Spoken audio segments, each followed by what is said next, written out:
In this particular video for chapter 16, we are going to look at the entry point of other sugars outside of glycolysis.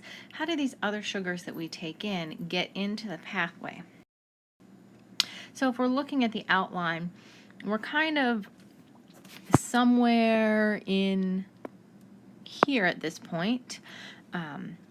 We haven't quite gotten to the regulation, although we will discuss that towards the end of this brief video. But we've talked about what glycolysis is and what it does and the steps that are involved.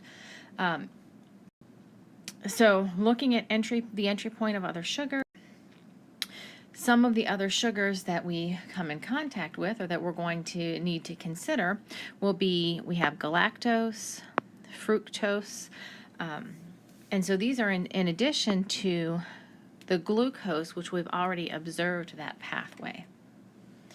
So looking first at fructose. Fructose is a commonly used sweetener, and because it's commonly used, we do have to have a method for breaking it down and extracting the fuel from it.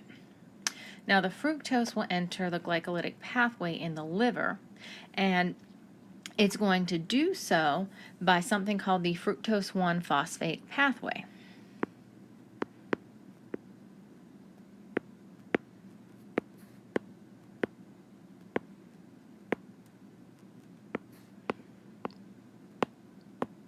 And that's what we're looking at here, is this fructose 1-phosphate pathway. And again, this is going to happen in the liver. And so what happens is that fructose is going to be converted to fructose 1-phosphate. So we're phosphorylating that fructose. And we do that, it requires an ATP. We have to take that phosphate from the ATP. And the enzyme fructokinase is involved in that process. Then this fructose 1-phosphate is going to be broken down into glyceraldehyde and the dihydroxyacetone phosphate. This is the enzyme that's going to act to break down that fructose 1-phosphate. It's fructose 1-phosphate aldolase. At that point, we have this dihydroxyacetone phosphate, which we've seen is present in the glycolytic pathway.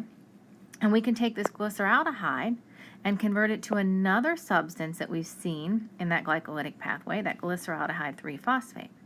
So the glyceraldehyde is converted to glyceraldehyde 3-phosphate by phosphorylating it, so it requires an ATP, and we use the enzyme triose kinase.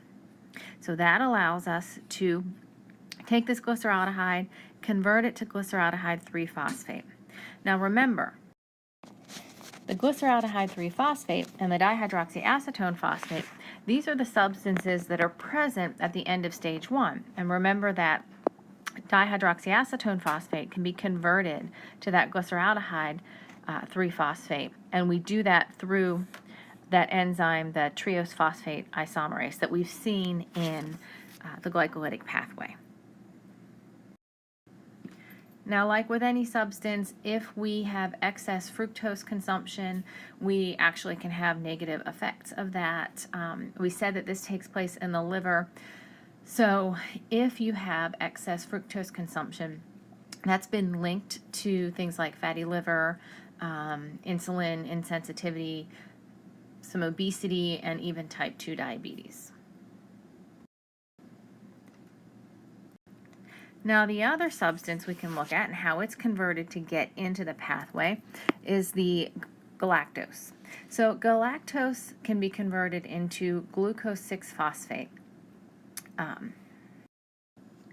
So we ultimately get to this, we take galactose, we get it to glucose 6-phosphate. That's something that's going to take it's a 4-step process to get there. So that's part of the galactose-glucose conversion pathway. And what we're looking at here is one of the first steps in that pathway. We start with our galactose. So galactose-glucose conversion pathway is what we're looking at here.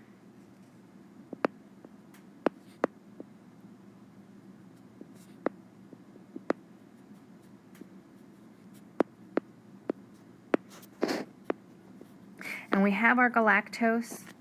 We're going to phosphorylate that galactose to make galactose 1-phosphate.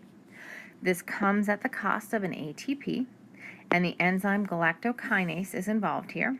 And so we see our phosphorylated product right here, galactose 1-phosphate. Now that galactose 1-phosphate, we have to convert to glucose 1-phosphate. And we do that by this reaction that occurs between the galactose 1-phosphate and this UDP glucose, this uridine diphosphate glucose molecule. So this is a required substance in order to convert the galactose into a glucose 6-phosphate. So you can see through this process, we take the galactose 1-phosphate and the UDP glucose. The enzyme galactose 1-phosphate uridyl transferase is going to be involved here, and we transfer one of those, we kind of rearrange this, and we're transferring a portion of the molecule here in order to form UDP galactose and glucose 1-phosphate.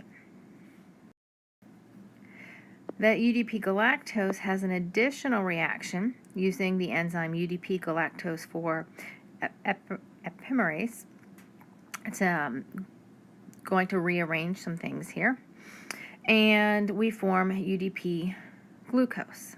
Now remember, the UDP glucose was one of the things that was required up here to interact with the galactose. The whole point of this pathway right here is to form this glucose 1-phosphate that's going to go on to do some other things. So we take our galactose 1-phosphate, we require UDP glucose to come in. We have some of this UDP glucose is transferred to that galactose 1-phosphate. We see that in this step. The products are UDP galactose and glucose 1-phosphate. We have to take this UDP galactose and convert it back to UDP glucose so that we can regenerate this process or this pathway. The glucose 1-phosphate, once we've created that we can then convert to glucose 6-phosphate.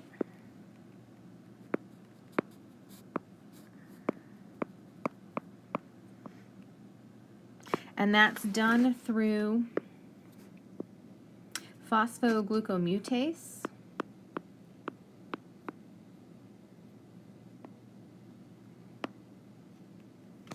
So that's the enzyme that's going to allow for this conversion process to occur from glucose 1-phosphate to glucose 6-phosphate. And now remember that the glucose 6-phosphate that we have here, once we've gone through this process, is part of the normal glycolytic pathway. Remember that initially our glucose is converted to glucose 6-phosphate in that first step. And so now we have a substance that can go through the remainder of the glycolytic pathway. So for these other sugars, what we have to do is convert them to one of the intermediate substances that exists in that glycolytic pathway. So they take additional processes and additional energy to do so, but then they can enter the normal glycolytic pathway at different points and continue to move towards forming ATP in the end. So we're getting them to a form that we can then extract energy from. Now, switching gears just a little bit here, we do want to mention that the glycolytic pathway is going to be tightly controlled. There are enzymes that catalyze irreversible reactions in this metabolic pathway, and these are going to be our potential control sites for the process. So in glycolysis, the 3 enzymes that are catalyzing irreversible reactions are hexokinase, phosphofructokinase, and pyruvate kinase. So remember that the hexokinase is involved in the conversion of glucose to glucose 6-phosphate.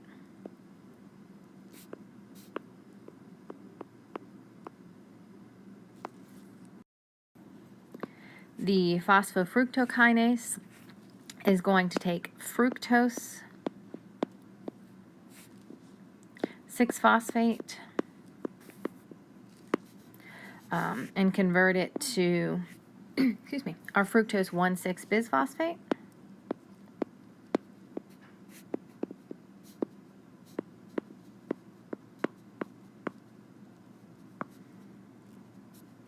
And then this pyruvate kinase is going to be that last step where we have that phosphoenolpyruvate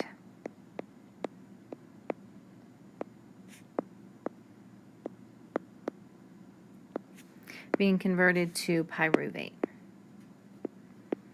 So these are the 3 irreversible steps, and these serve as control points in this process.